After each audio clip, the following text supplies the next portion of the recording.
everybody, welcome to another episode of Purple Insider. Matthew Coller here, and I have what I hope is a really fun show for you tonight because we don't have a whole lot of big news items going on at the moment.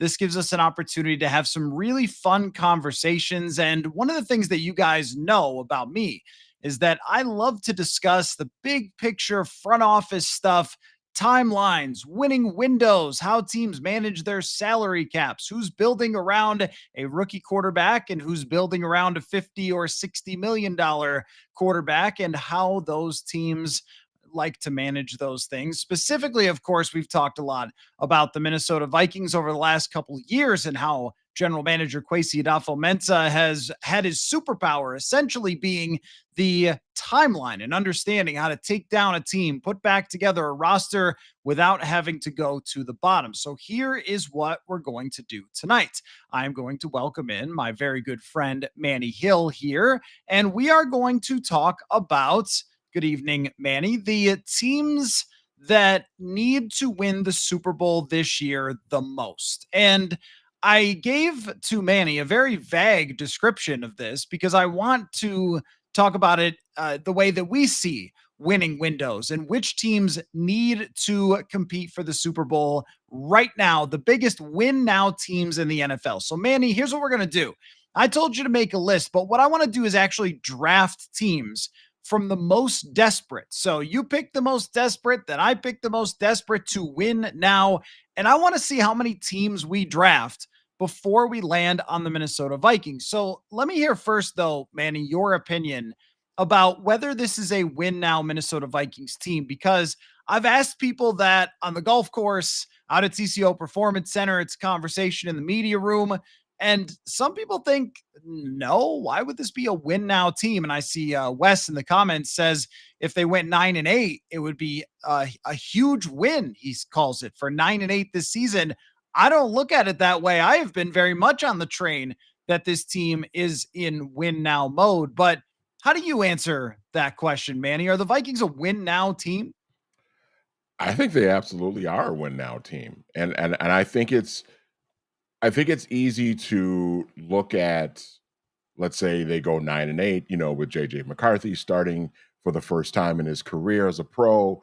Hey, if they go 9-8 with a young quarterback, a 22, 23-year-old quarterback, that's a successful season, right? But I think when you look at all of the moves that they've made in the offseason, all the money they spent in free agency, the first round pick that they used to, try to solidify the offensive line to try and help the young quarterback. Everything that they've done this offseason, everything they did last offseason with getting Grenard and Van Ginkel to try and rebuild the defense, everything indicates that they are trying to win right now and put themselves in a position to contend for a Super Bowl. And I think when you make all of those moves, you don't spend all that money to go 9-8.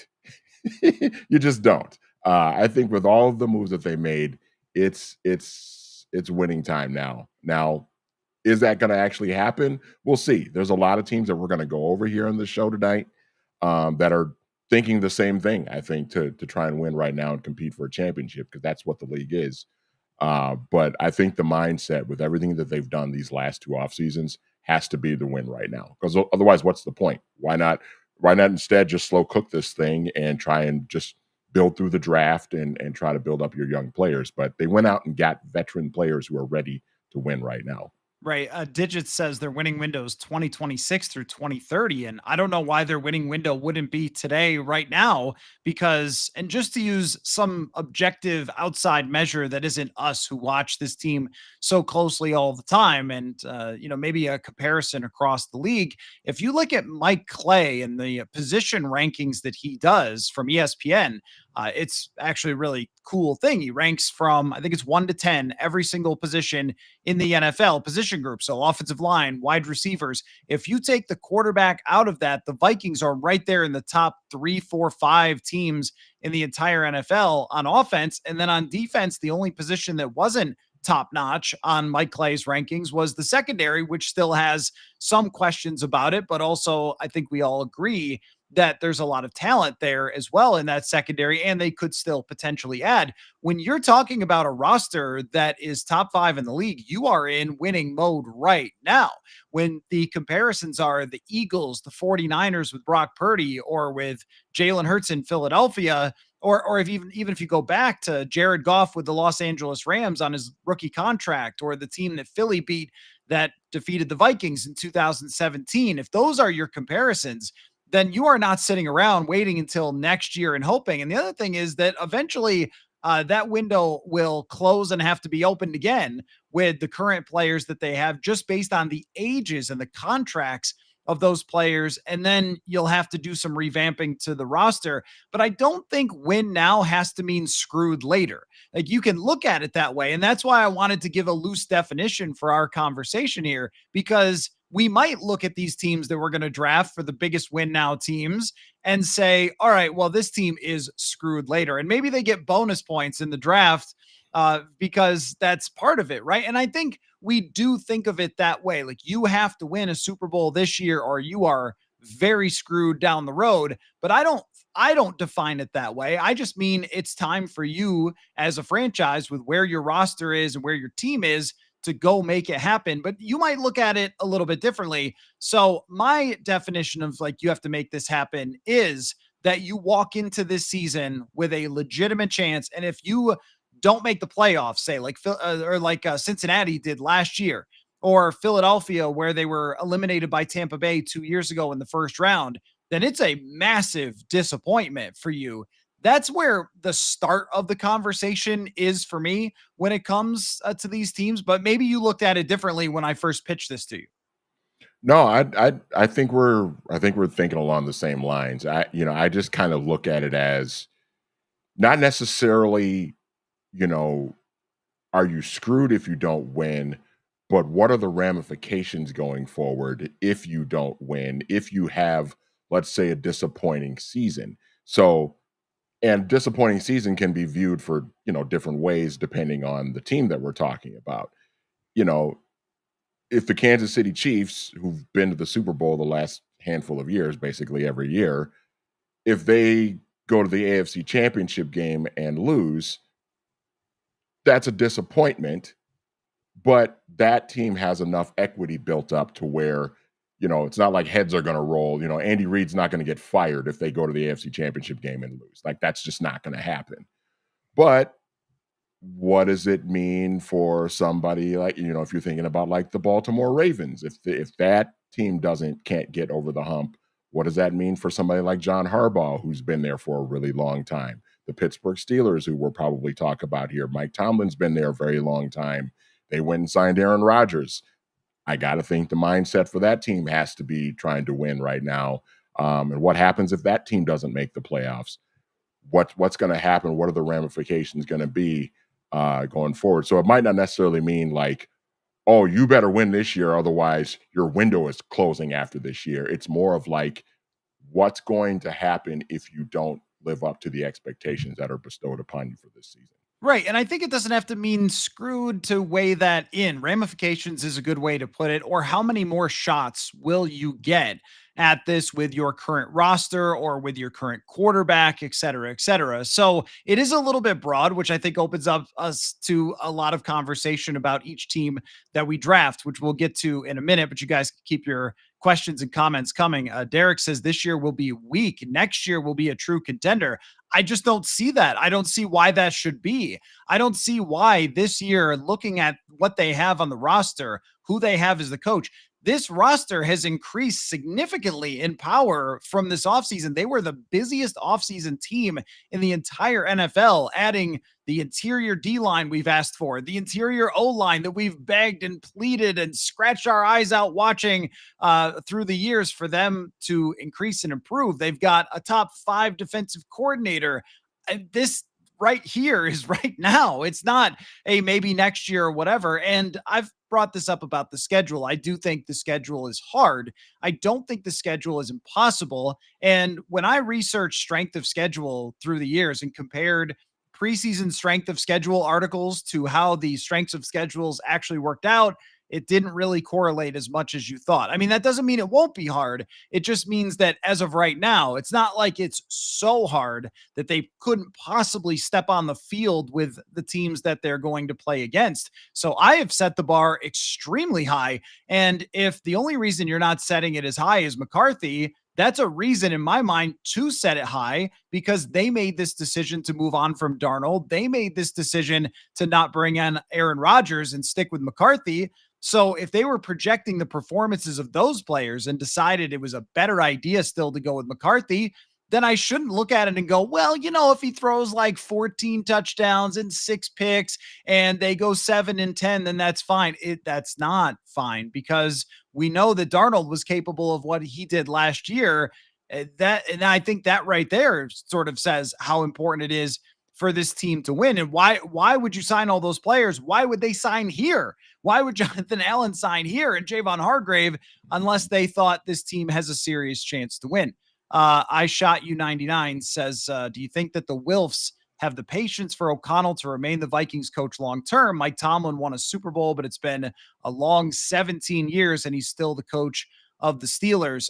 Manny, I think that when you get a Kevin O'Connell as your coach, you really, really have to think long and hard about making any sort of change. And with his new contract, we're not talking about that for a long time, is my expectation. But we've seen teams that move on from longtime coaches. And I know there's always that Tony Dungy to John Gruden example that everyone brings up from 20 years ago.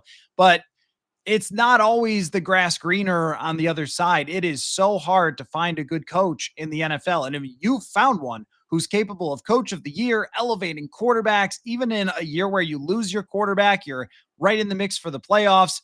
That's a coach you stick with. But I mean, I can't look 17 years down the road. Who knows? I just think that their investment in Kevin O'Connell this offseason said pretty clearly the process here is good and you want to stick to that. And even, someone like Denny Green, going back in Vikings history, Manny, is they missed or they lost in the playoffs time and time again, rarely missed in the playoffs, but lost in the first round. It took until 97, an onside kick and a Randall Cunningham last second touchdown to win a playoff game for Denny Green. But I think the reason that he got so much time there was because it was like this. Like they were winning a lot, elevating quarterbacks. And in the NFL, I think you want to be very, very careful about, oh, well, we had one down year or we didn't win the playoffs or whatever. So now we're going to get rid of our coach. I think O'Connell is a guy that's very clearly you want to stick with for a long period of time. No question about it. And, when you brought up Denny, I mean, Denny was the coach of the Vikings for 10 seasons and he made the playoffs 8 times. I mean, that's just, and people can say what they want about, the playoff success and losing the NFC title game to Atlanta and all of that. Good coaches don't just grow on trees, man. And when you've got one that is having a sustained level of success over the course of a handful of years, you really have to think long and hard about, making a change there and, just jumping to making a rash decision, so to speak, on letting a guy go. And, you look at, I brought up John Harbaugh a little bit earlier. John Harbaugh's been there 17 years. He's going into his 18th season now. Now, his case is unique in that he did win a Super Bowl, 13 years ago. And so that's a big part of it too. And that can kind of buy you some time. But, we've seen guys win Super Bowls and then get fired a few years later because, the ownership isn't as patient as they maybe need to be. But when you look at a guy like John Harbaugh, this is, the Ravens are, once again, they're right there in this discussion of teams that are in contention in the Super Bowl conversation every year because they have a very good head coach who's been very good for a long time. And they didn't just, Bisciotti didn't just hit the panic button and fire him after one down season. So I think it's important that if you have a guy and he's had some success, made the playoffs 2 out of 3 times, double-digit wins, 13 and 14 win seasons in 3 seasons, I think you got to hold on to that guy unless the wheels just really come tumbling off. And everything that this team has done, I can't imagine that that's going to happen unless they just get ravaged by injuries. And if that happens, how do you let the head coach go? If half your roster is injured and then you go 6 and 11, I mean, you can't fire the coach after that. So, yeah, I think the Vikings have a good guy in place, and I think they need to ride this out and see how this stuff plays out over the next several years. And it matters a lot what the culture is like to the long term, because if you Huge. have a Mike Zimmer where it burns hot and it also burns out because he is so hard on players, then that's a lot more difficult. Even though you always were competitive with Mike Zimmer, there was never a season where they weren't in the hunt, at least, or in the playoffs or going to the NFC Championship. Every single year was a fairly competitive season outside of 2020. They start 1-5 and finish 7-9, maybe not so much, but that was really about it. It really became about just how the players were responding to him at that point. And with Kevin O'Connell, unless something changes severely in the way that he approaches his players, it's pretty hard to see a locker room not being behind Kevin O'Connell. And you see how they vote in the NFLPA anonymous survey. And that's sort of good feedback for us to know, like, this is what I think I'm seeing, but am I seeing that? And the answer is yes, when it comes to how the players are viewing him. And that is going to sustain you through a lot of ups and downs. And it's also going to help you squeak out that eighth or ninth win, even during a tough season. And, you look at his worst year, they were a tush push away. They were a Nick Mullins interception on the last drive away, a fumble from Alex Madison away from being in the playoffs, even though they had lost Kirk in the middle of the season, and that team never gave up all the way to the end. We have definitely seen some teams in the past that were like, all right, we have had just about enough of this head coach. And I shot you follows up by saying, if he doesn't win the Super Bowl in the next 5 years, how patient will they be? I mean, if you are giving yourself a shot every single year to be in that conversation, it's really hard to predict who can win the Super Bowl, who's going through all those playoffs, who has the right breaks, who has the right health, who has the right matchups, which I think matters a ton. If the Vikings had played the Tampa Bay Buccaneers, we might have been having a very different conversation, but instead they played the worst possible team matchup wise. If you're going into the playoffs every single year and you have a bad setback year, or you get knocked out in the first round a couple times, you're not changing your coach. I do say, though, that for this, and maybe, we'll kick off our draft of these teams in just a second, but there is pressure now, but we can't make it pressure as in fired. It seems to always have to mean fired.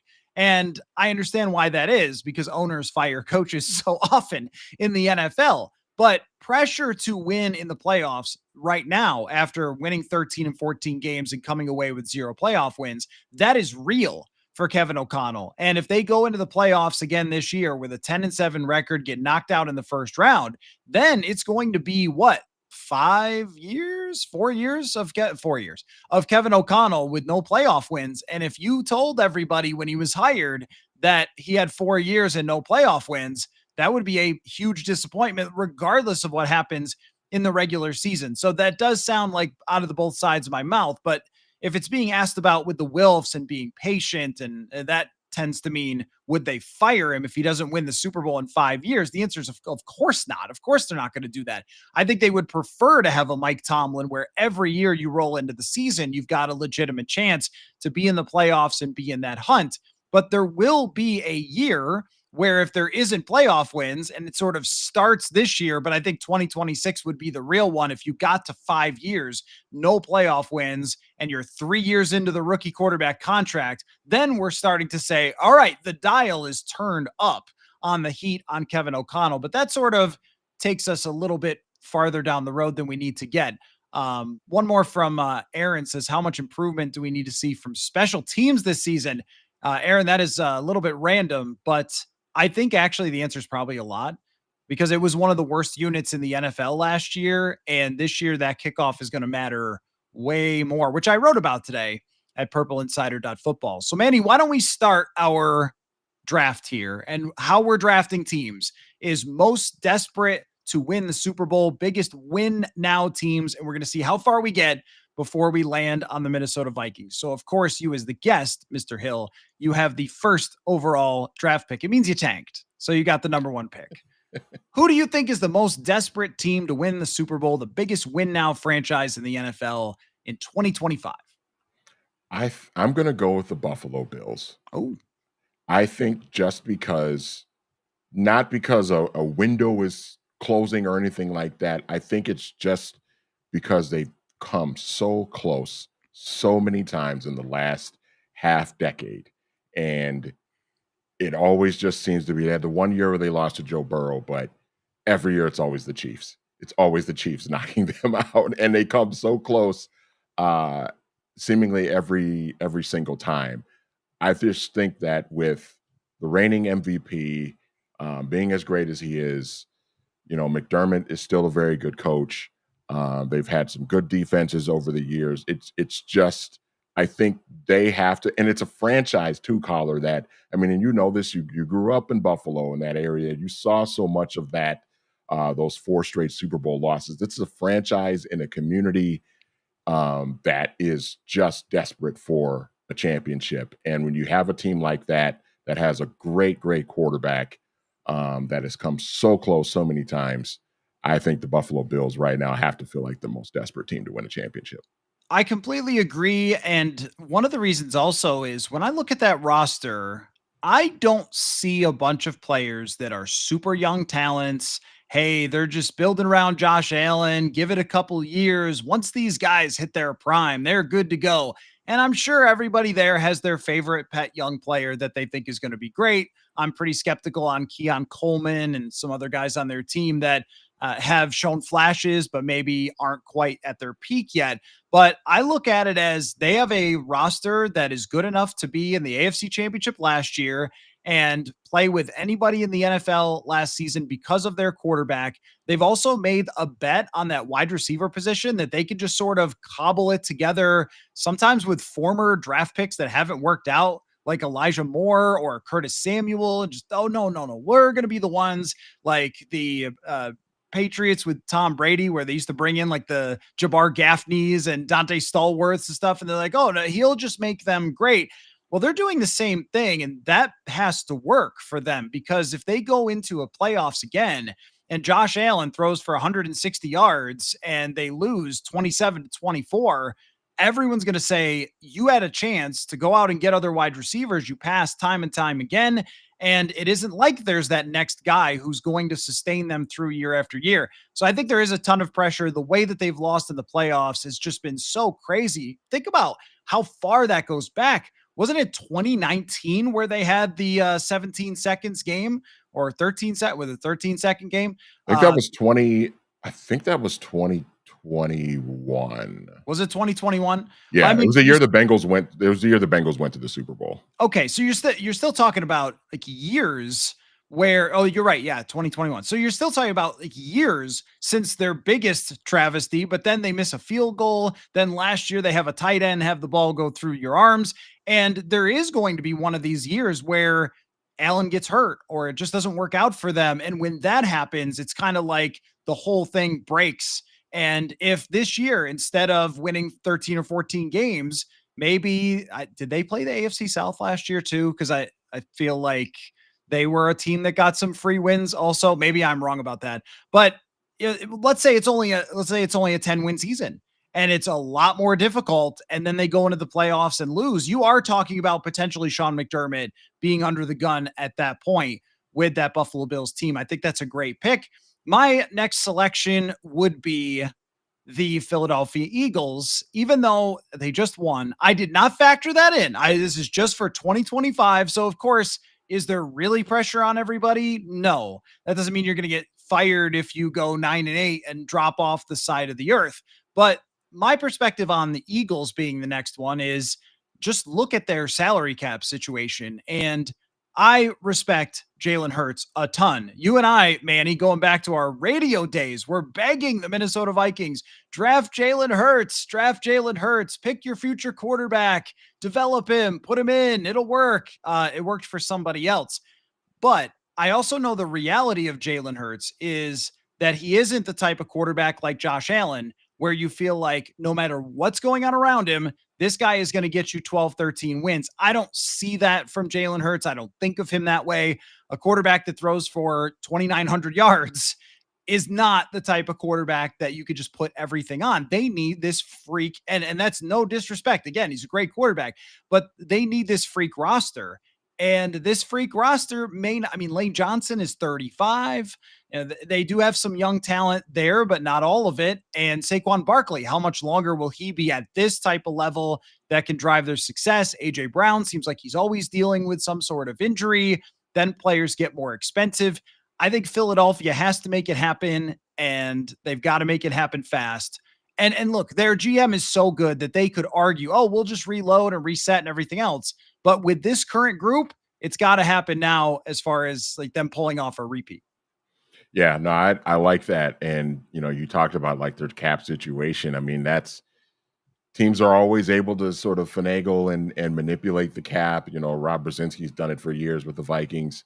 But, eventually at some point, you're gonna have to pay that credit card bill. If you keep swiping that credit card and it works out for you and you buy all these nice things and it works out great for you, it's fine. But eventually you're gonna have to pay that bill. So Howie Roseman's done a great job, but I think he knows too that we have this window of opportunity right now to become this great, kind of go on this dynastic run, so to speak.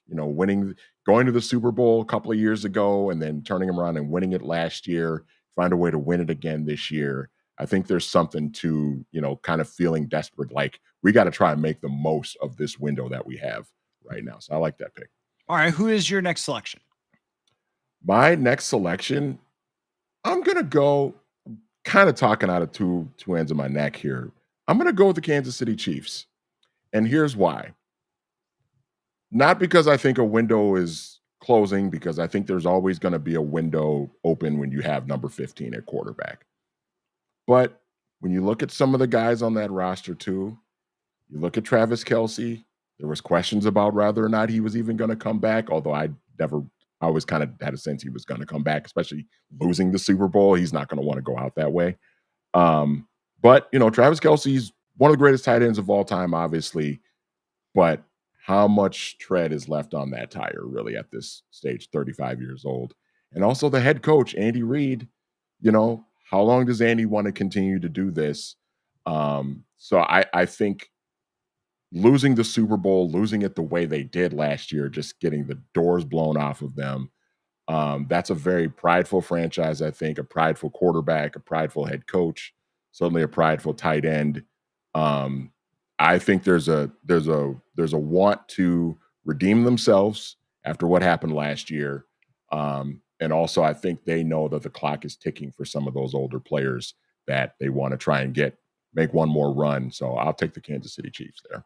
So this is one that I debated on, like where should they go in this? Because you are going to have how many more chances as long as Patrick Mahomes is your quarterback. And as I was going through it and thinking about their roster, one of the reasons that I didn't have them as high is because I think their roster is in transition. So Buffalo ended up proving us wrong about that. But remember the way we talked about Buffalo last offseason was, hey, they might actually take a step back and this might not be their year to really go after it because they had to lose a lot of talent. I kind of feel that way about Kansas City, is even though they won 15 games, even though they got as far as they did last year, all the way to the Super Bowl, it still felt like the entire time we all kind of knew this team is not as complete as it used to be.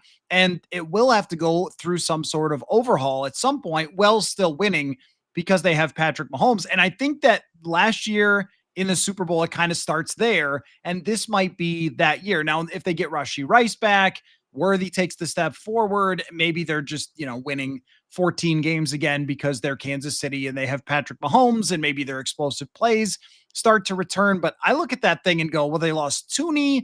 They used to have a better tackle in Orlando Brown. They lost him. They've, Chris Jones is getting older. Like, where are they really at? They need an influx of new talent. But your point on Andy Reid, though, I think is really good, because you just don't know any one of these years when a coach gets to this point, they could just say, you know what, it's been a great run and it's over. And I don't think that means that they're done forever because of who their quarterback is. But if you're talking about desperation to win this year, any season that Andy Reid remains their coach, they belong up in that top of that conversation. The next team that I'm going to draft that is more desperate to win than the Minnesota Vikings would be the Los Angeles Rams. They were Mm. within one drive against the Philadelphia Eagles in the snow in the playoffs. The drafting, I know nobody wants to bring it up, but Jared Verse, the drafting of Jared Verse, no one wants to hear it, but they got themselves a star there. Their defensive line is filthy, but their quarterback, see, I think that their roster could be good for years, but their quarterback does not have that many years left on his body. Matthew Stafford is a walking injury report. And year after year after year, the guy's banged up. He's had many back injuries, elbow injuries, shoulder injuries, all those things through the years. And last year, because he played so well against the Vikings in the playoffs and because he played so well down the stretch, it's easy to forget when you go back and look at his full season. It really wasn't that great. It was more of an average season from Stafford. He signed a new contract, which makes him pretty expensive. Do you have 2 seasons left of Stafford? And it could be just one if he ends up getting hurt. So I put the Rams up there because after Stafford, I think we know that McVay can make quarterbacks good the same way O'Connell does. That's who he learned from. But that talented Matthew Stafford to get hot and go all the way through the playoffs and lead a game winning drive in the Super Bowl and things like that, no guarantee that you're able to find the next Matthew Stafford for that offense after this. And I know Sean McVay's still very much a young guy. Has he even turned 40 yet? I don't think he's turned 40 yet. That's a crazy thing. But the thing what's interesting about Sean McVay too, though, is that there was always speculation just as recently as a couple of years ago of like, oh, is Sean McVay gonna step down and take a break and get into broadcasting and then maybe resurface with another team in a couple of years.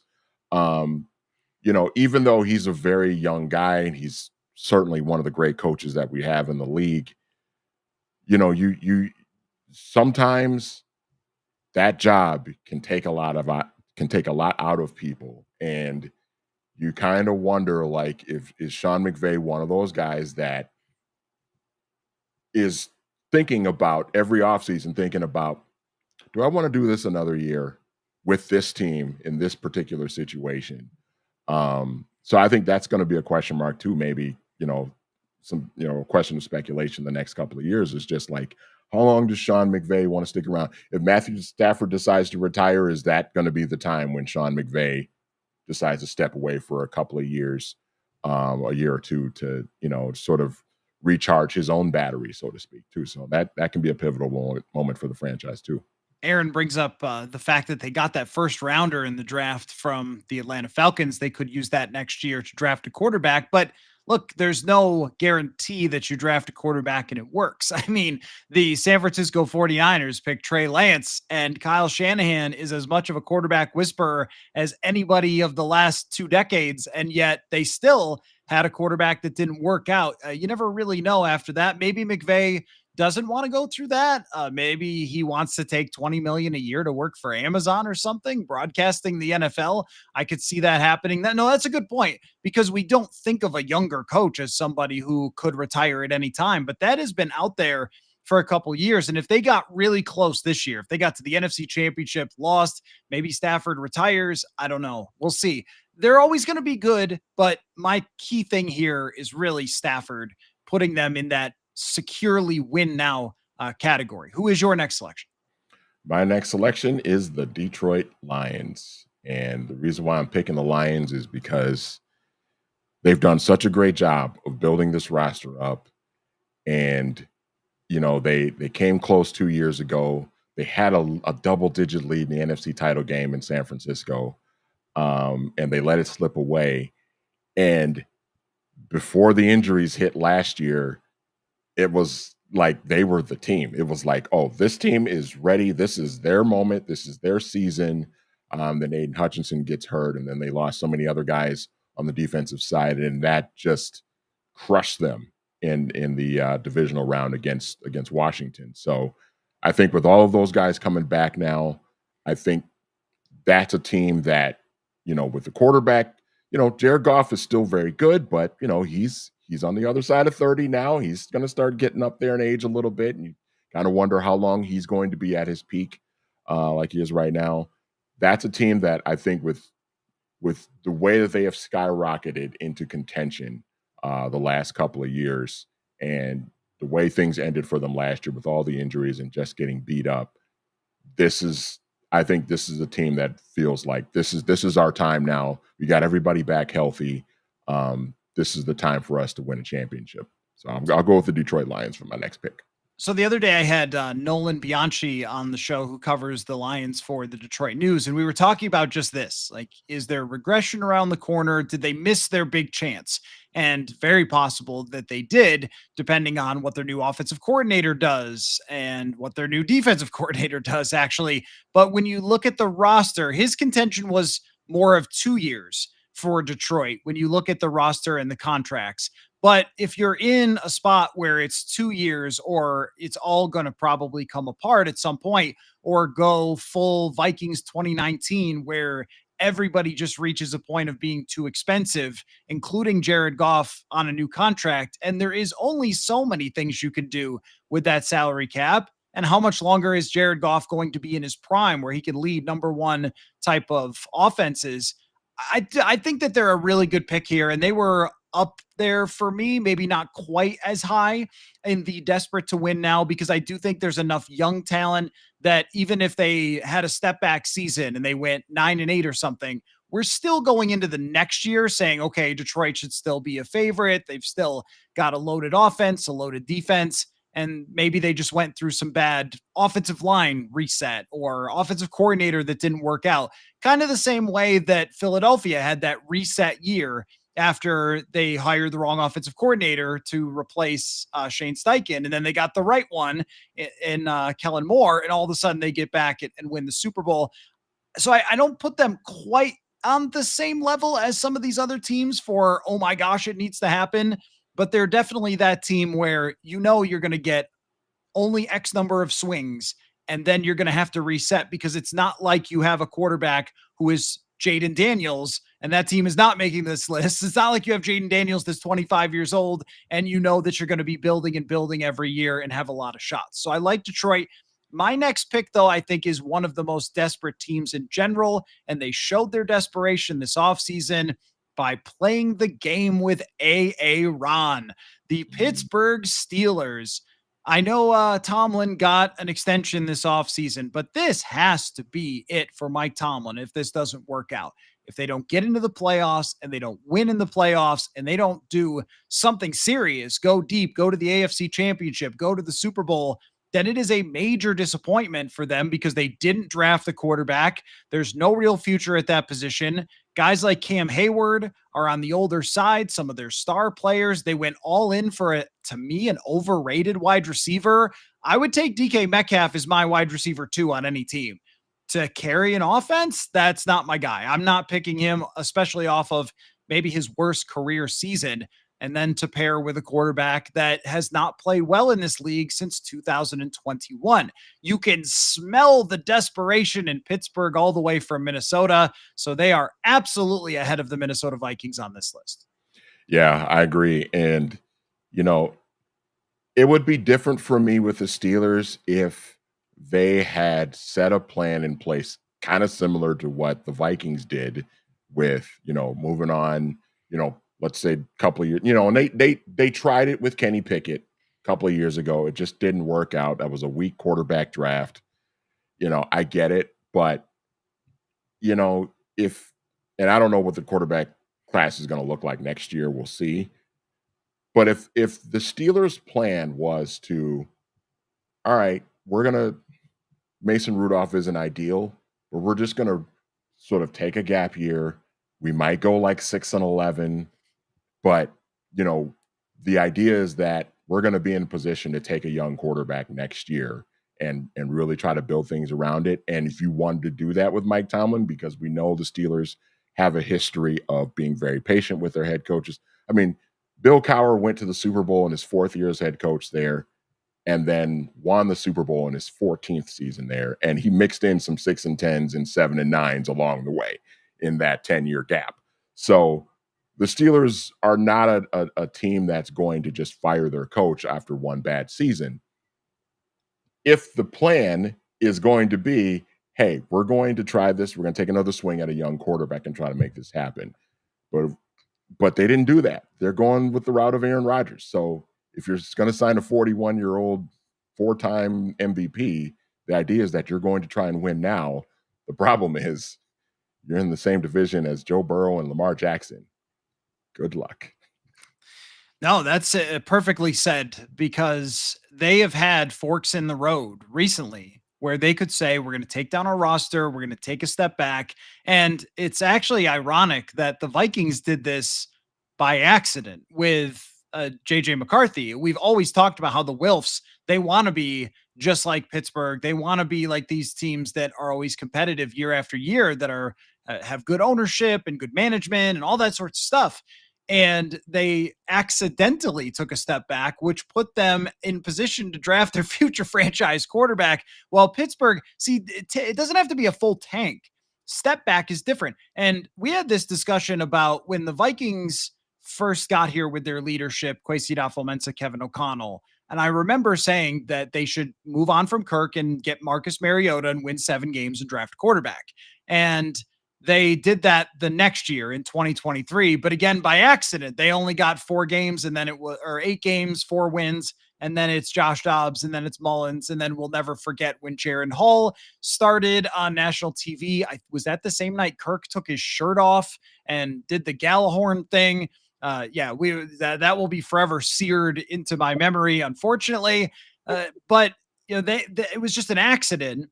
The Steelers need a happy accident. They need to get a 7-win season, and Aaron Rodgers might deliver this again by accident, right? Maybe. They need that. But the thing is, if they win 7 games, do they just fire Tomlin? And that's what makes this so complicated. Because if you all agreed that Mason Rudolph was going to start and you were going to win 6 games, and then you're going to draft, I think next year is a pretty good quarterback draft. So you're going to draft maybe the 3rd quarterback off the top of the list.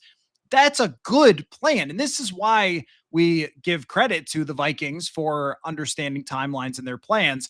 But if JJ McCarthy becomes the next great quarterback, we always got to remember that Achilles. We always got to remember Kirk in Green Bay, because that was what set it off. If he doesn't do that, then they are trading multiple 1st-round picks for McCarthy, and it might be a bit of a different position. Okay, your pick.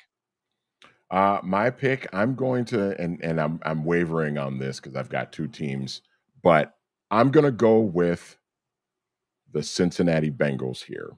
That run to the Super Bowl was such a fun ride for them and that fan base. And Joe Burrow coming in year 2, coming off, tearing his ACL as a rookie and stepping in and being that guy to take that team to the Super Bowl. And if they had a better offensive line, you kind of wonder if they would have found a way to win that game too.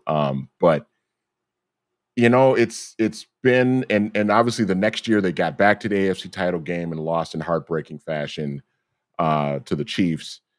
But now you're kind of wondering, with what happened last year, with the defense really falling apart the way it did last season, you've got to think they, tasting getting to the Super Bowl like that 4 years ago, I got to think that they really want to taste that again. And they have, at least on the offensive side, they were able to retain T. Higgins. You still got Jamar Chase. You still got, probably the best 1-2 punch of wide receivers in the league. You've got a guy at quarterback who's one of the top 5 quarterbacks in the league and played like an MVP last year with not a lot to work with, at least on the defensive side. I got to think that franchise is feeling really desperate right now, especially it's just a team that just they haven't had a lot of opportunities. They got to the Super Bowl a couple times in the 80s, and it was really, decades of just dog days and playoff failures with Marvin Lewis. They got a taste of the Super Bowl again, and I got to think that they want to get back there, and they have everything, at least on the offensive side, to be able to get it done. So I got to think they're feeling pretty desperate too. And their coach is another one where when you miss the playoffs with Joe Burrow as your quarterback, you have to fire your defensive coordinator. All of a sudden, that white hot light starts to get a lot warmer. And with Cincinnati, it's Burrow's contract, but it's also Jamar Chase's contract, which is essentially an average quarterback contract. And then T. Higgins being paid what he is paid as well. you're getting a little bit tight with that cap room. And this is not a team that's going to go into free agency and sign 8 free agents like the Vikings did this offseason. Their cheap nature has been very well documented Yep. this offseason, including going to battle with their first round draft pick and him missing OTAs and minicamp and all of that. They seem to be able to sign their own people for the most part, but then Trey Hendrickson is also at war with his own franchise. And I think that those things will get resolved. But look at their free agency. This would have been a team that you would have said, hey, you guys got to go sign some real defensive players, spend some money, guarantee some dollars, guys. And they just didn't do it at all. So what's next for them if things get even tighter next season after those contracts go up? Because the way every team schedules these contracts are, today it's fine, tomorrow it's problematic. Oh, you can restructure some of it, but where does that money go? It doesn't go poof into the atmosphere, it goes into the future, making things even harder for you. So even though they do have one of the great quarterbacks that will sustain them year after year, they might be in the middle of a reset here for dropping back if they don't go and do something this year. It's going to be pretty tough to do. And because they have Burrow, they're never drafting all that high. They're very rarely taking top draft picks since they took Jamar Chase at the top. Here's where the Vikings start to get in the conversation because the team we have not mentioned is Baltimore. Mm-hmm. I could not pick Baltimore though, because I think there's pressure from the outside world of Lamar, dude. You got to get it done. You got to win in the playoffs. You got to win a championship. But when I look at how their team is managed, how they always seem to have an influx of young talent, how they manage their salary cap really well. They understand when to let players go. I always look at their salary cap and go, why are they never in all that much trouble? Which makes it even stranger that they fought Lamar tooth and nail to get that contract done. And I'm sure there was no collusion anywhere during that process. But when you look at their secondary, they've just took another safety, but they've got Kyle Hamilton there. And on the offensive side, their receivers are pretty young. They just always are resetting. So I didn't really want to go with them. And that left me, Manny, with kind of questions about where I wanted to go with this next pick, because let me make a couple of short arguments and then we can decide. You could say the Packers because Jordan Love will get more expensive, but they still do have a lot of younger players under contract for the next few years. San Francisco, I just think it's over. And I could be wrong, but I just think it's over. I don't think that they're going back anywhere. The other team that we have just etched out of our minds because they were so bad last year is the Dallas Cowboys. Their quarterback is the highest paid in the National Football League, and they're going to have to pay Micah Parsons, the highest paid defensive player in the National Football League, and their owner is 100 million years old. So he should be doing everything to win, even though I'm not sure that he did the last couple of years. I don't know where to go with that. I think I want to go Dallas here is still a more desperate team than the Minnesota Vikings. Yeah, Dallas was actually the other team that I was juggling between them and Cincinnati just because of everything that you just laid out for them. They changed their new, they got a new head coach now, obviously. But Dak Prescott, the conversations that have been had about Lamar Jackson have been had about Dak Prescott too. And obviously I think Lamar is a much better quarterback, but you know, the national narrative with Dak Prescott has just been, come on, Dak. When are you going to do it, man? When are you going to take this team to the next level? And every year, it's always something. It's injuries, it's coaching, it's oh, should Mike McCarthy have been calling plays instead of Kellen Moore, or what were they doing at the end of the game? It's the defense's problem. That the defense couldn't stop anybody. Dak got injured. At some point, it's like it's time. It's time. And let's be honest, you're the Dallas Cowboys. You're the most talked about franchise in the league, not named the Kansas City Chiefs. And so, it's been 3 decades since they have won the Super Bowl and have been like a legitimate Super Bowl contender. You mentioned Jerry Jones being, 178 years old at this point. And, Jerry is, I'm sure he's very desperate at his age to have another title run. And I think it's part of the reason why he won't really give up managing control of the team at this age. So yeah, the Cowboys I think are a great pick of just pure desperation of, when is this going to happen for that franchise? So now, is there anybody else that would be more desperate than the Minnesota Vikings to win this year in 2025? And if you want to make the argument that they don't need to be desperate to win in 2025, I think that I'm willing to hear that out because so many of their key pieces are under contract through 2026. So many of their key pieces, Jefferson, Addison, Darasaw, like these guys are Grenard, they are in their primes. They are, some of them just starting their primes, like Justin Jefferson. I think usually they think of wide receiver prime as 27, 28. So he's not even there yet, which is insane. And you assume that as long as he's the best wide receiver in the NFL, you've got great chances to win. You're going to have multiple shots at it with a rookie quarterback contract. But when I go through other teams, I can't find one that has had this much success recently, spent this much money on all the free agents. And out of one side of your mouth, you could say they've got in their prime talent, but you can also look and go, well, Harrison Smith is not in his prime. Jonathan Right. Allen is not in his prime. Javon Hargrave is not in his prime. Like, there's a good number of players, and even Brian O'Neill is now past it as well. There is a good number of players, Ryan Kelly, Aaron Jones, that are looking at last dances here with the Minnesota Vikings to try to win. I look at a team like Miami in the same category as San Francisco, though. I think it just passed. I think that they Yeah. lost it. They had their one big shot, Tua's great year, and they missed on that.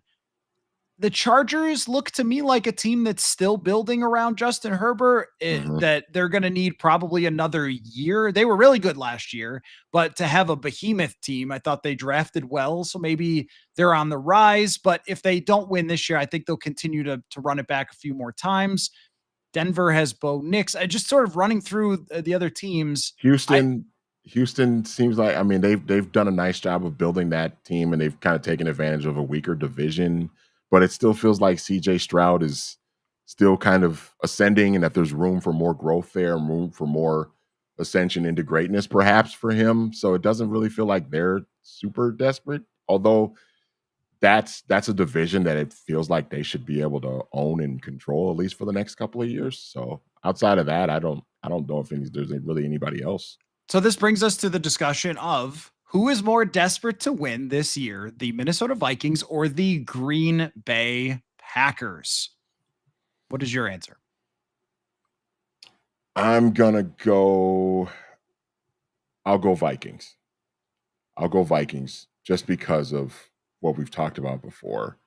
They just made so many moves in free agency. They've just brought in so many guys. And the Packers have never really been a team that has just gone out and just spent a bunch of money in free agency. They've always kind of tried to build through the draft, and they've got a good quarterback in Jordan Love.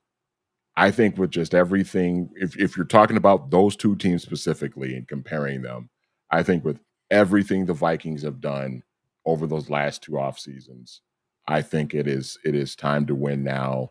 And I think especially when you consider the guys that they signed, and I keep thinking about those two defensive tackles, Allen and Hargrave. They're both on the other side of 30.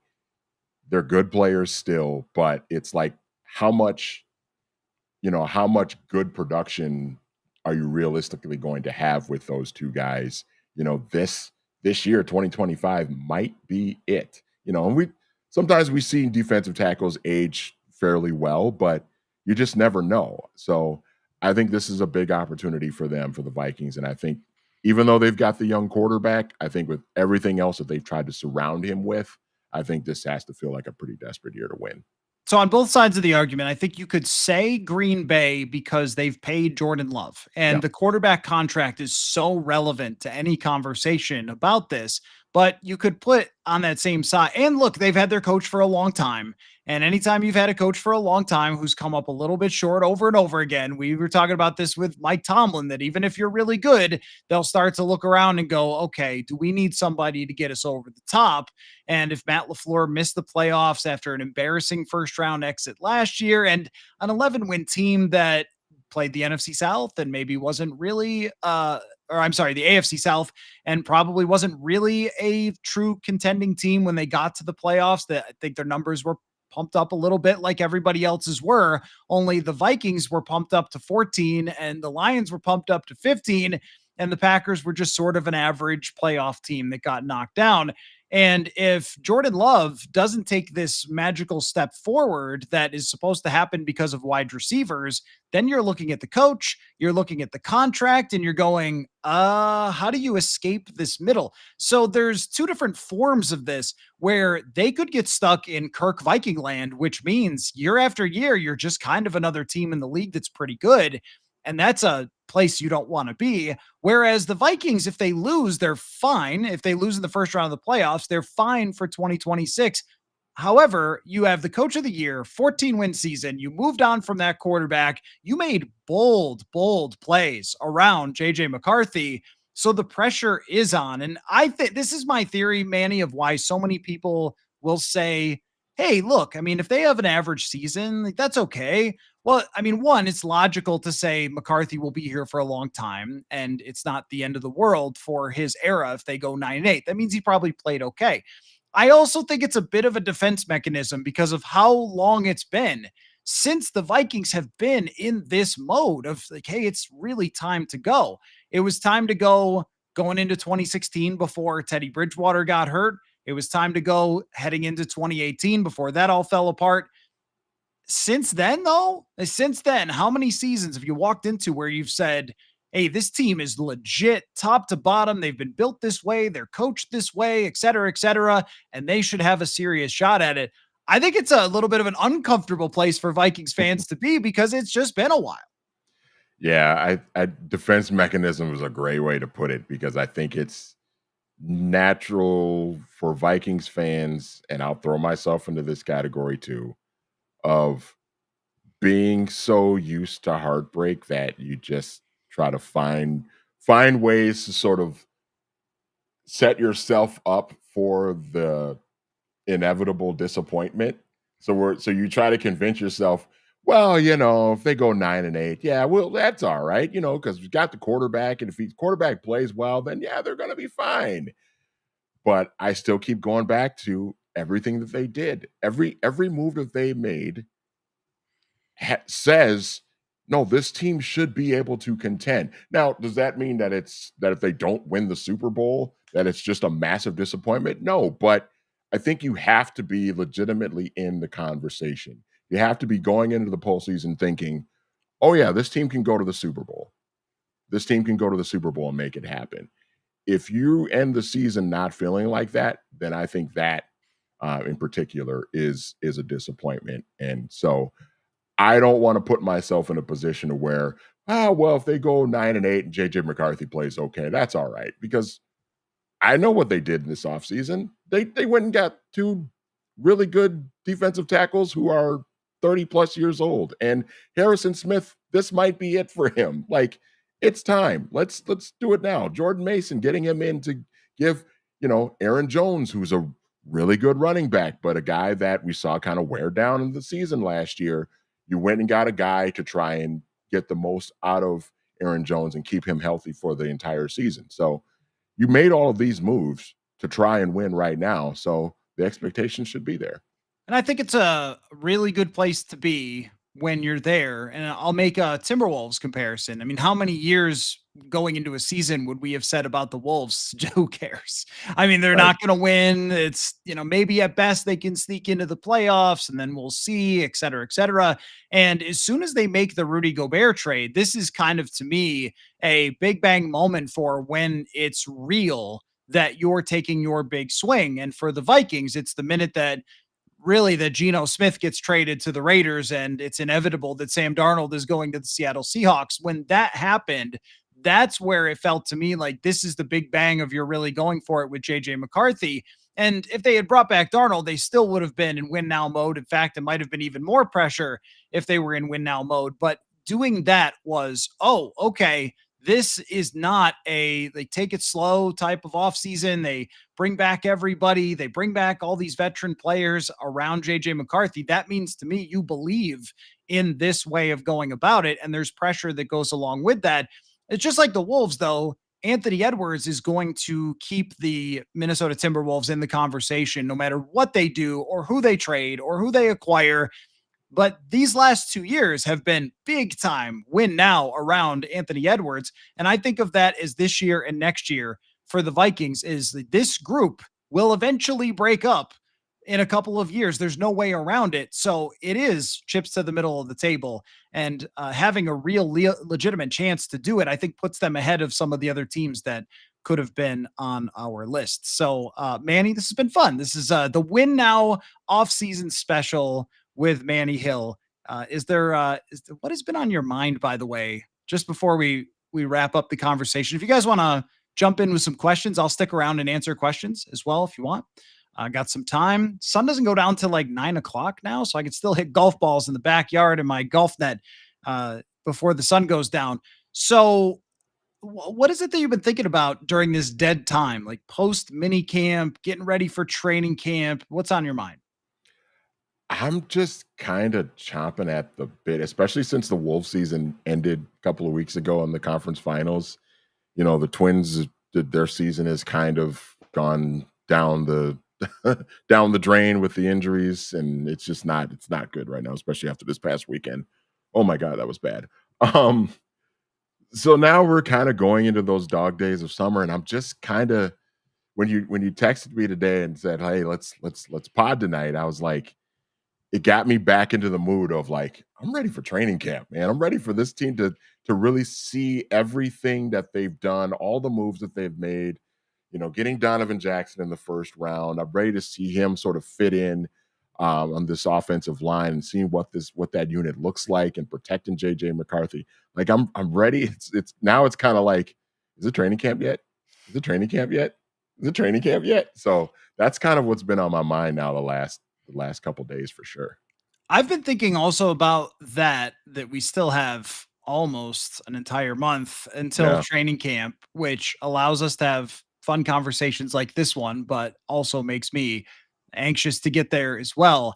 And about how the preseason has degraded over the years to almost, hey, if you're going to be selling insurance after this, you get to play in the preseason game so your family can see you and you get a jersey that you can hang up in your spare room, but you're never playing a game for the Minnesota Vikings. That's kind of what preseason has become. And that might be different this year, depending on how much they want JJ to play. I think he should be playing in at least two of those games, which then ramps up the attention. And I don't know if he will, because there's the joint practices, and they've always treated those like a game or a preseason game. But I think he should be in some of these preseason games, which all of a sudden snaps us back to, okay, well, that means that other guys who are relevant are going to be around him, and you get to see some real players here. And it's been quite a while since we had preseason action where we're talking about, hey, what's it going to do? What's the snap count going to be? What's it really going to look like? It's mostly been the one year. What year was it? It was 2022 where fans took their programs and made them into paper airplanes and were just throwing them down and onto the field. Oh, listen, I've been to plenty of Vikings preseason games where that was going on. Trust me, I've been to a lot of those where, yeah, I've made my share of paper airplanes out of the program over the years, especially in my younger days. Some gifted paper airplane artists were really taking over the stadium that night, and it's just felt like, why even bother? And now the things, I think that there's just a lot of battles that are going to be determined, at least in part, because of those preseason games. The outside linebackers, the backup, guys like Bo Richter, Gabe Murphy, who don't have a lot of experience. The secondary players like Dwight McGlothern, we could go down the list. The kick returning and punt returning battles, which might matter this year more than ever, these are going to be relevant in preseason because they're not something that you can really practice at full speed. And like now it matters. So there's a lot to get to, and we've got a little time before that. Hopefully, you and I can do another podcast again before then. But until then, Manny, I appreciate your time, and we'll see you at whatever Lynx game we attend together. So thank There'll you. be there'll be a few more of those for sure. Good to There be on with will, you, buddy. there will. The one loss Lynx rolling, as they so often do. Thank you, Manny. You got it, buddy. All right. Good stuff. That was a fun conversation. I love that. I love looking around the league and saying, like, who needs it? Whose situation is desperate? Who's freaking out this offseason because if they don't win, they're in so much trouble? It's one of my favorite conversations to have. And we all like doing this now, putting ourselves in the front office seat. And we were able to do that for an hour. So I appreciate Manny and all of his time. Let's see what you guys got here for questions, comments. Throw your questions, anything on the table about the Vikings, NFL, or anything you want to respond to with what we said over the last hour or so about these teams and their spots in the NFL 2025. So fire it up into the comment section and we'll have a good chat. Aaron says what Detroit's new center does in running game is going to take a hit. Yeah, if the Frank Ragnow retirement is absolutely enormous for that team, and it's not just him, but also losing Kevin Zeitler as well. When you go back to last year, when you're talking about Kevin Zeitler and Frank Ragnow, you're talking about two of the top 5 players at their positions by PFF last season in 2024, just being off the team. Now, how can they be the same with that? And Jahmyr Gibbs, there's not too many players that average that yards per carry that continue it, even as great as Jahmyr Gibbs is. Do they put more on his shoulders? Does their blocking struggle more and they have more trouble dominating the same exact way? And if they drift back for a year offensively, resetting their offensive line, then what happens? And the other thing is, too, about that Detroit offensive line is that Jared Goff has been one of the players with the biggest gaps in the NFL over the years in clean pocket and pressured performance. One of the biggest gaps of any quarterback. When he's clean, he is marvelous. And remember, the year that they traded him in Los Angeles to Detroit, they had a very bad offensive line. They got a bunch of injuries. It fell apart. And all of a sudden, he was not the same Jared Goff. That could happen. And then there's going to be so much pressure on Detroit to fix that and go forward from there. So that team does have a ton of pressure on it to basically prove that their window didn't shut last year when they lost to the Washington Commanders. But they're very, very talented, though. I still think that's a playoff team. I still think it's a dangerous team. Can you, if their O-line does not come together, though, can you run through the playoffs without a great O-line? I think we found out from the Vikings last year that you probably can't unless you have an absolutely freakish defense.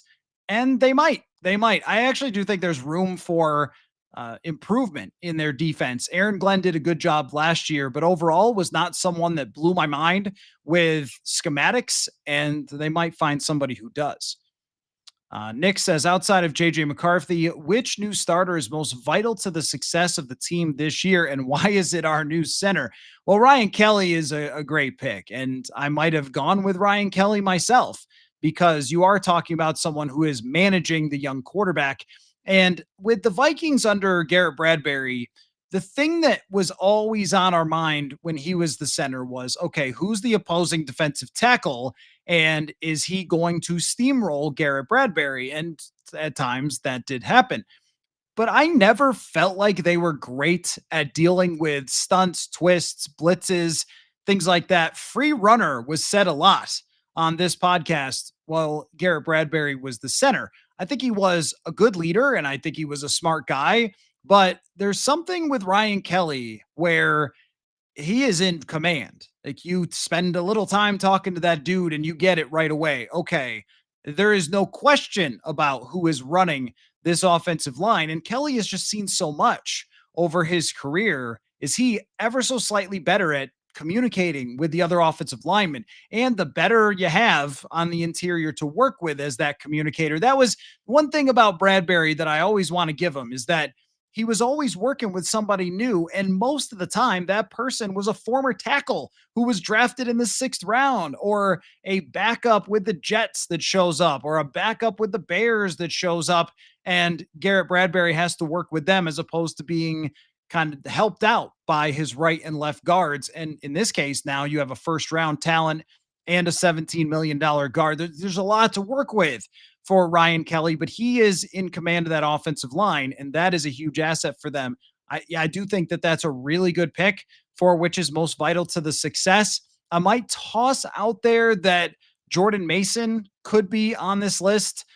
If, with Allen and Hargrave, when you sign both of them, if one doesn't work out, but the other one does, well, that's great. Then you've got interior pressure from that one guy. But with Jordan Mason, allowing Aaron Jones to not have to run the ball 250 times and giving them a presence offensively, this is something that clearly Kevin O'Connell wanted, that he wanted to have a much better, is it physical presence is a way to put it? Play style is what he uses. Intimidation element to the offense. You were intimidated if you're playing the Vikings last year by route combinations, downfield passing, Justin Jefferson, Jordan Addison. You're intimidated by that, but you weren't ever concerned if the Vikings were in 3rd and 2 that they were just going to plow your face in. Where with Jordan Mason, there is more concern about a face plowing. With Jordan Mason, he gives them a toughness element that they were missing last year to go along with a toughness element that's improved in the interior offensive line. And if you just took last year where the Vikings were a top 10 offense and they were very good, but think about that Detroit game. And I saw a recent interview, Mike Silver and Sam Darnold, where Darnold said that we laid an egg as an offense. And of course, Sam Darnold didn't throw anybody under the bus or whatever else. But think about that game in Detroit, week 18. If Jordan Mason, Will Fries, Donovan Jackson, Ryan Kelly are on that team, they just run the football in like 3 times, right? It's a completely different football game if they could have just finished those drives, finished some 3rd downs and short. And with Jordan Mason, he gives them something that they have not had in how long? I mean, when was the last time? It's probably Dalvin Cook early in his career where the other team was saying, man, I hope they don't give the ball to that guy because he's going to run us over. That's really the last time. And Dalvin Cook's last year that was good in Minnesota was 2021 in the first half of the season. That's the last time. So now they have that again. He could end up being one of the biggest pieces because of the trickle down effect of that. Even if he runs for 650 yards, but he gets those tough short yardage situations and he scores 5 or 6 touchdowns and he converts 3rd downs in 1. And also you get up 10 points in the 4th, you get Jordan Mason in the game, you get a couple first downs, you win. It's more than the fantasy stats when it comes to him. Derek says, who do you think will be the most impactful player on offense outside of Jefferson and JJ McCarthy? I guess you could go 2 different ways on this. I mean, the most impactful player is Christian Darasaw. I think we saw that last year. So that would be my answer. Usually we're thinking of weapons, but I think you could survive a couple games without Addison. They did it last year. I think you can survive some games without Hawkinson. They did it last year. They've even survived some games without Jefferson, but you can't just throw in anybody at left tackle. Like the drop off to the next best guy. If TJ Hawkinson misses a week, you play Josh Oliver and you feel pretty good about it. Even with Jefferson, now you can't miss a lot of time with him, but even if he misses a game and Jordan Addison plays as wide receiver 1 and Naylor is wide receiver 2, like you can get by on that with the number of weapons you have.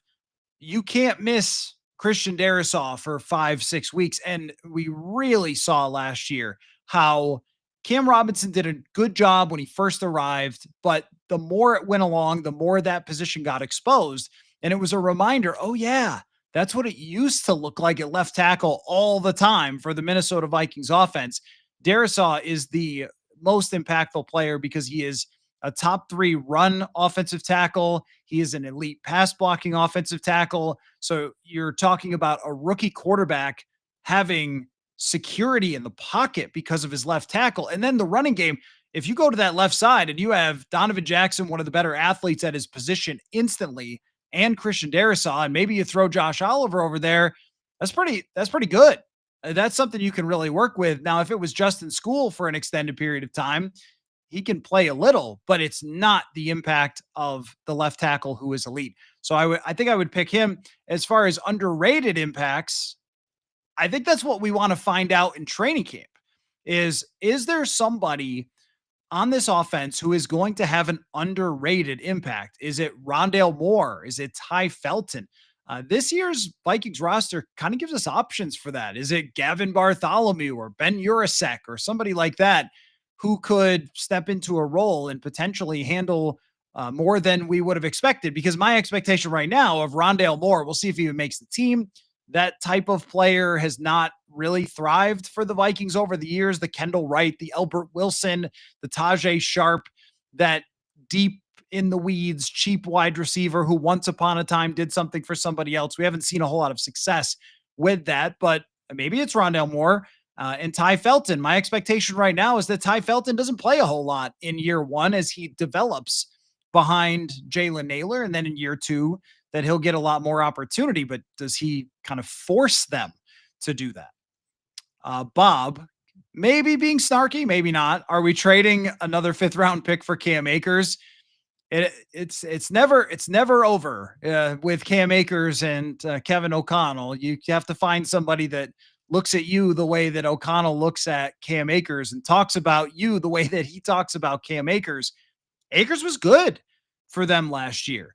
And if they don't really buy into Ty Chandler, it's possible. But I think that the Akers thing probably ended when they decided to go get Jordan Mason. If you are Cam Akers, if you're his agent and you're advising him, would you say, oh, yeah, go back to a team that has a RB1 and a RB1A and you'll sit on the bench and watch? I mean, if you're Akers, you average 4.5 yards a carry, you proved to be healthy last year. You're looking for a place where you could be 1A or 1B to somebody else. So they've got Kamara. Who else do they have in New Orleans? He can be that guy. Kamara sometimes gets banged up. I don't know that you'll be seeing Cam Akers, but I also am not entirely sure you're going to be seeing Ty Chandler or not. Trent says, how often do you think that teams are going to kick into the end zone, being that the ball goes to the 35? Ooh, that's a great question. I'm going to say that it's not that often. That is a huge penalty to pay to kick it into the end zone. At the average kick return last year, I just looked this up the other day, and there's a little bit of a tweak for the dynamic kickoff rules, but I think it was around 28 yards was what the average kick return was last year. That is a big difference. That's almost an entire first down. If the average kickoff is only returned to the 27 or 28 yard line, then you got to take the odds that you make a mistake and give up a big return. You just kind of have to take that with the average gain being a lot better. And then there's also, if you're kicking off, there's the possibility of a fumble. There's a possibility of a holding penalty, which seems to happen a lot on special teams. It's going to be now a lot better to kick off than it is to kick a touchback. I would only be talking about kicking touchbacks when you're up, I don't know, 21 points in the third quarter. Hey, don't give them any spark. Make them get all the way, 65 yards to get back in this football game. It will be interesting to see how different teams handle this, though, because the Vikings last year, they just opted out. They wanted nothing to do with the kickoff last year. I think they had the second least or fourth least kickoff returns, and they were kicking out of the back of the end zone almost every time. Like Kevin O'Connell was like, no. And part of that was because they were ahead all the time. So why would you be returning kicks if you were leading all the time? You probably wouldn't want to take any risk when it came to that. But I think it's going to be a really big change, maybe so big that we're laughing at it or calling it ridiculous halfway through the season. But every once in a while, when I watch old games, I think about how big kick returns used to be as a part of the NFL. And you'll see the stats when somebody kicks off, watch an old game, it'll be like, Pat Summerall or Dick Stockton calling the game. And here's Mitch Berger kicking off. Berger's had a good year with kickoffs. He's got 10 touchbacks on 70 kickoffs or something. And be like, what? And that's just how it used to be. So this is kind of a return to that. But also the 35 as opposed to the 20-yard line is a crazy difference. The NFL has made it clear they want that play back in the league. Dusty says, hopefully this line can block enough in obvious situations when the other team knew we had to pass or knew we were likely running, we were getting destroyed. I mean, last year's offensive line, this was a bit of a debate throughout the season. Last year's offensive line through, I think, about 13 weeks is one of the better offensive lines in the NFL. And early in the season, when Darasaw is healthy, they were able to run just fine in almost any situation except for the short yardage stuff. But Aaron Jones was averaging 5 yards a carry. They were setting up their play actions by running the ball. And even in obvious passing situations, they were mostly protecting okay. I mean, some sacks, and sometimes Sam Darnold would just run backward for no reason, but mostly pretty good. It was really at the end of the season when they played Arizona, and then everybody realized, oh, they can't pick up blitzes or stunts or twists or anything. So we're just going to run that at them over and over and over again. That's why Ryan Kelly could be so enormous for this team, because that was a major problem for them. And JJ McCarthy is going to have to deal with that too and understand it. I don't know that Sam Darnold pre snap was as good as some other quarterbacks in the league, whether it was him or whether it was the offensive line, whoever's problem it was, it would remain as a problem. And once teams started doing that, they found the Achilles heel, and then it fell apart. And that's where you're talking about they got destroyed. They really only truly got destroyed in the last 2 weeks of the season, but that was when those teams had enough on paper, enough film, enough data to say, we know exactly how to take care of your offensive line. And the Lions and the Rams were able to do that. And in that interview with Mike Silver, I think Darnold said something like, the Rams did the same stuff that the Lions did to us. We didn't resolve it, and they ended up out of the playoffs. So the offensive line change could change everything for the Minnesota Vikings in general. All right, great stuff. Good questions, guys. Really appreciate all of the time, and had a great time as always with Manny Hill. So on Thursday, we'll be back and we'll do Q&A then. We'll see what else comes up. But my plan on Thursday is to continue the countdown of the most interesting players in Vikings training camp. Last time I got to number 16, I'm counting down 25 since we've got plenty of time. So number 15 through 11 on Thursday night. And I'm also going to start getting into those bold predictions. Every summer, I try to do 50 bold predictions for the upcoming season, and we have fun with those. Some are scary right, and some are hilariously wrong. So I want to get to that as well. But your questions drive this show, so I really appreciate all of those tonight again. So thanks again, everyone, for watching/listening. Make sure you go check out the newsletter, by the way, purpleinsider.football. Great time to sign up over there, and we will catch you all later. Football